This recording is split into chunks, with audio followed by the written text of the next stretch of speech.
What's up, guys? Welcome back to the channel. Welcome back to the Loner P85 that's being charged off of an RV. Yes, that is my ride for, well, until my car gets fixed. You see, well, if you haven't seen it, check out the last vlog. It's an update on my car. You see, I guess the parts doesn't come in. I actually really need to call Tesla, see what's going on there, because we'll have to drive back to Maryland in just a couple days. We're actually wrapping up our time down here in Florida. It's been lovely. I mean, it's a gorgeous 75 degrees, whereas back at home, it's actually 56, so it's not terrible back at home, but it's also been like 30s, 40s every day. Anyways, we gotta take the trash out, and then we're heading to the horses real quick. Welcome back to another, oh gosh, the radio just keeps turning on. Welcome back to another Tesla Talk Tuesday. So, charging off of the RV, it's obviously been plugged in for, I don't know, a day or two now. So we are nice and charged. We actually have 219 miles of range, which means I think I'm gonna throw a draggy test in this car with 219 miles of range, because it means the battery's much more full, AKA better performance, better all that stuff. So we might throw a quick draggy run in just to see if we can do better than like 4.4 something. The car is technically rated at 4.2. We are on 21-inch wheels, tires, whatever you want to call it. Mine are 19s, these are 21s, so larger wheels, larger tires. Well, I guess the diameter is the same, but you get what I'm saying. Anyways, let's head out. We got to go check on the horses, lunchtime, and then we have some deliveries and stuff. So Tesla Talk Tuesday, perfect opportunity.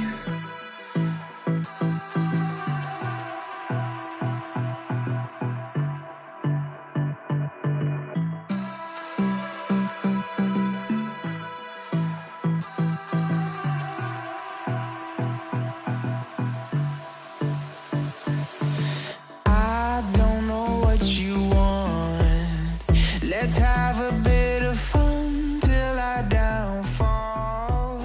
Real quick, guys, before we get started, if we just go to the web here, Cars and Kyle YouTube, what? Hit that subscribe button, really appreciate it. When you click on a video, there's also, that like button, you can tap that as well. And then, any comments, feel free. But yeah, obviously, we got to have the YouTube channel up here on the Loner Tesla, because, well, why not? So, as you may or may not know, the next Tesla model that is going to be coming out here shortly is the Model Y, which was originally anticipated to be, I guess, coming out or released in mid or even late 2020. However, that moved up, as we know, and people have begun to receive emails. So I'm in some like Northern Virginia, Maryland, DC area Facebook Tesla owner groups, and there are people posting in there that they are getting their Model Y deliveries in March. It is March, meaning in about, I think, 2 weeks, some people are going to start getting deliveries of these cars that, well, no one has really seen. So it is pretty cool that Tesla is able to sell a lot of these vehicles sight unseen for most of these people, unless they went to like the unveiling event or things like that.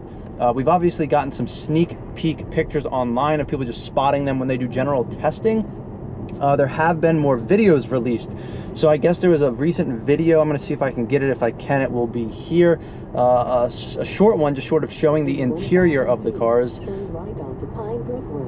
Thanks, Tesla. But most of the shots have been spy shots of people just trying to take pictures in through the like exterior windows, just seeing them in parking lots or at superchargers or driving around. We have some interior shots, sort of.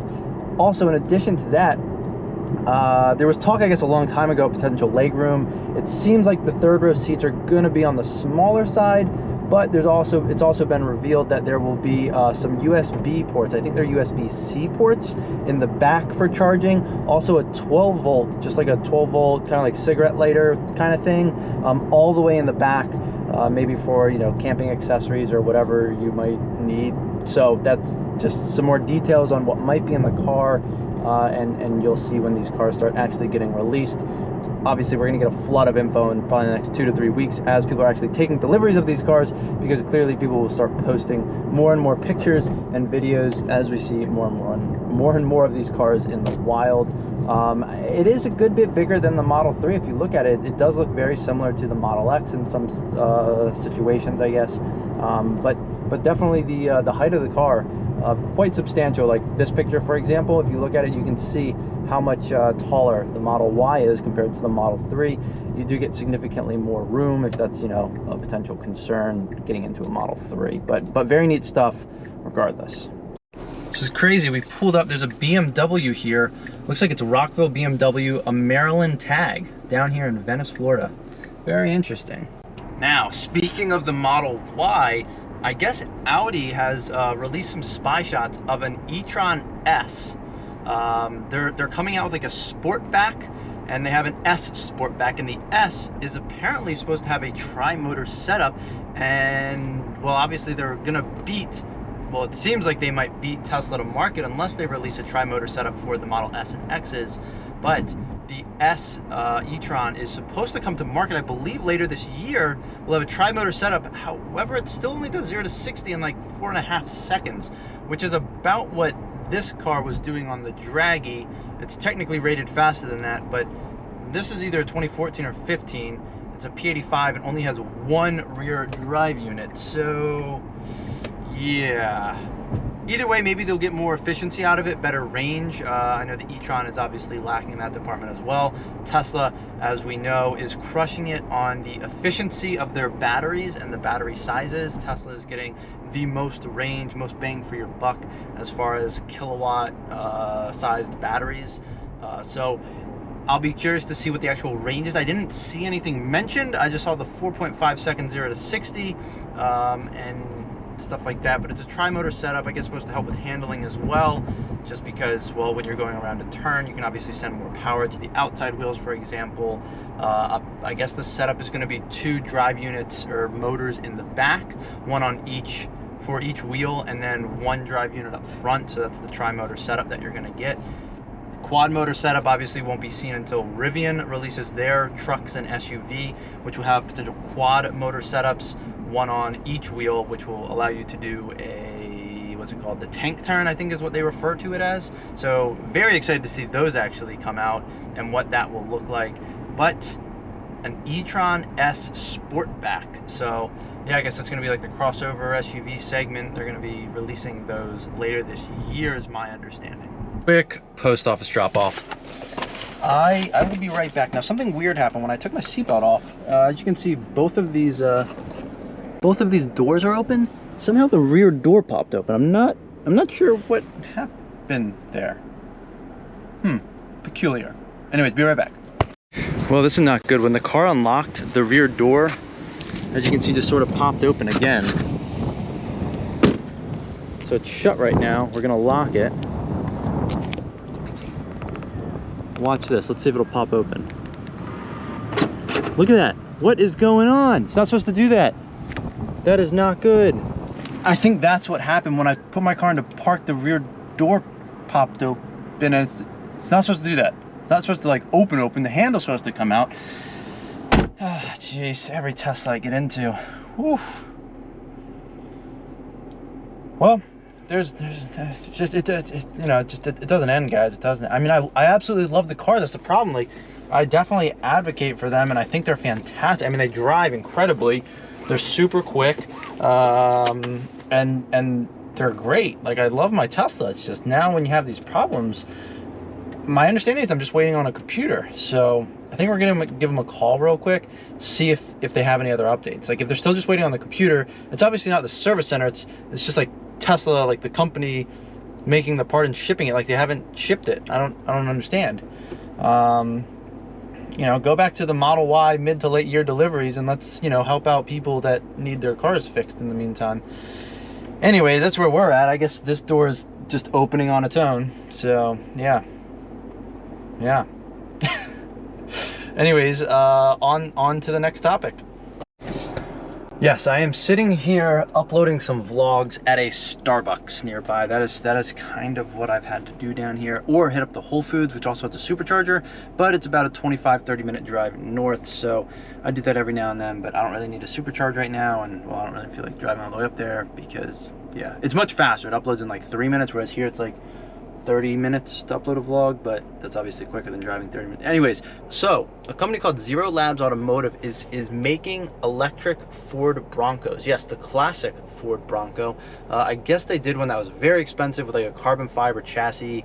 And yeah, obviously, you know, a lot of people don't want it. But so now they're doing a cheaper version, and by cheaper, it's really not that cheap. It starts at, I think, $185,000 for one of these electric Ford Broncos. I think they're aiming to make 30 to 40 this year.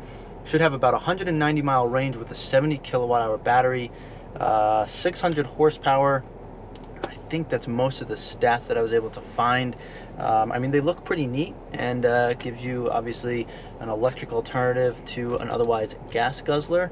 And I think you can custom build them, so you know, not bad. But I guess if you have money to throw away, go for it.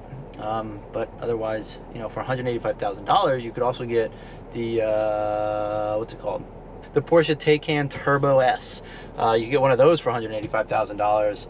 But you know, people like their Ford Broncos, so this is definitely an interesting alternative, and I'll be curious to see if there's more companies that come out with this stuff. As most of the world knows by now, the coronavirus is a very serious thing, and it actually caused the cancellation of the Geneva Motor Show, Auto Show, whatever you want to call it. But I guess some car companies are still doing a lot of online unveils. So the BMW i4, which I believe is all electric, and some other EVs will still be released online. There's also some other awesome cars. I think Koenigsegg is doing some sort of online release. They did something with the Jesko, and it said like the show must go on an Instagram post or their website. So there should be some cars still being released online in some way or another.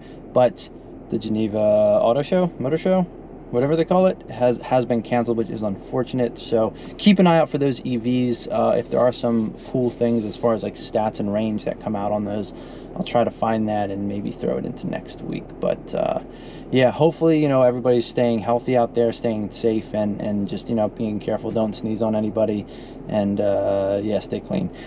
Anyways, I think that's going to be it for this week's Tesla Talk Tuesday. I'm going to see if I can get a quick draggy run in with this, and I'll throw it in here at the end. But otherwise, if you're enjoying the content, please hit that subscribe button. All right, tires are slightly warm, but I don't know how good this will actually be. We're gonna see if we can get the 0 to 60 run right here. Ready? Lot of wheel spin. 60. I guess I'm gonna try texting. So they said please text into the number that like texts you for updates, or I could leave a voicemail after the tone, but I'll try texting in and see if they answer. Otherwise, maybe we'll call back a little bit later on. But yeah, I'll just display whatever they respond with right here. But until next time, thanks for watching.